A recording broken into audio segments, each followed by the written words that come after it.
જય જય ગરવી ગુજરાત.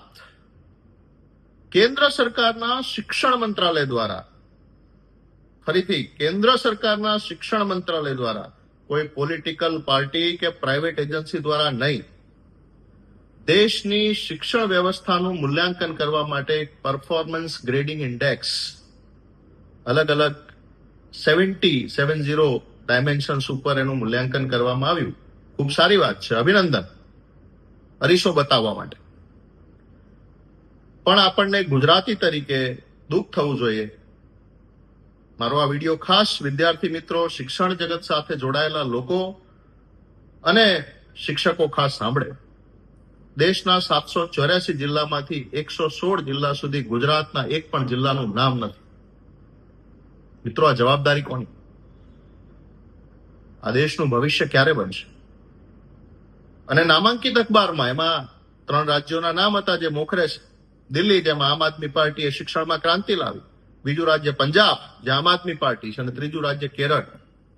ભારતીય જનતા પાર્ટીના શાસકોએ ડૂબી મરવું જોઈએ કે કન્સિસ્ટન્ટલી જેમણે 10-20 વર્ષ શાસન કર્યું હોય એક પણ રાજ્યનું નામ ના આવે. આ ભાજપના નેતાઓ ઈચ્છતા જ નથી કે વિદ્યાર્થીઓ સારું ભણે, કારણ કે સારું ભણશે તો એ લોજિકલી ક્વેશ્ચન કરશે, સવાલ પૂછશે, અને એ તો આ અભણ લોકોને ગમતું નથી. કરોડો રૂપિયા આપણે પ્રવેશોત્સવ, ગુણોત્સવ, ચોપડા પહોંચ્યા ના હોય, શિક્ષકો, વિદ્યાર્થીઓ બધું જ હાજર હોય, પુસ્તકો ના હોય, અને પ્રવેશોત્સવના તાયફા કરવા છે, બ્રાન્ડિંગ અને પબ્લિસિટી કરવી છે. ક્યાં જઈને અટકશે આ વ્યવસ્થા? જેમની કોલેજ ચલાવવાની હેસિયત નથી, એ લોકો યુનિવર્સિટી લઈને બેઠા છે. સ્કિલ અને ઇનોવેશનની ફક્ત વાતો થાય છે, બજેટ ફળવાય છે, પણ ખરેખર સ્કિલ ડેવલપ કોની થાય છે? એક ગુજરાતી તરીકે ગુજરાતની અસ્મિતા બચાવવા માટે આપણે સૌએ જાગવું પડશે. ખૂબ ખરાબ અને કઠણ પરિસ્થિતિમાંથી આપણે પસાર થઈ રહ્યા છીએ.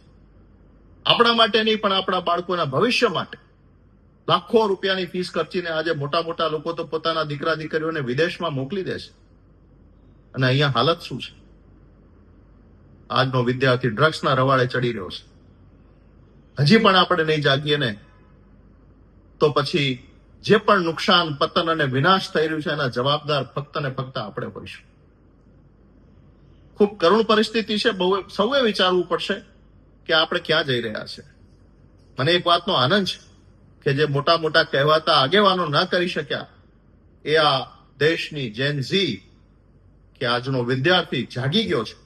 એ સાચું સમજે છે. એને ખબર છે કે ખરેખર એડવાન્સમેન્ટ કોને કહેવાય, સ્કિલ કોને કહેવાય, શિક્ષણ વ્યવસ્થા કેવી હોવી જોઈએ. કારણ કે ટેકનોલોજીએ એને બતાવ્યું છે કે જર્મનીમાં, કેનેડામાં, અમેરિકામાં, યુકેમાં, ઓસ્ટ્રેલિયામાં કઈ રીતની શિક્ષણ વ્યવસ્થા છે. દેશની 100-200 યુનિવર્સિટીઓ જોઈ લો, વિશ્વની હરોળમાં આપણે ક્યાંય નથી. તો આ શિક્ષણ વ્યવસ્થાને બદલવા માટે આપ સૌનો સાથ સહકાર જોઈએ.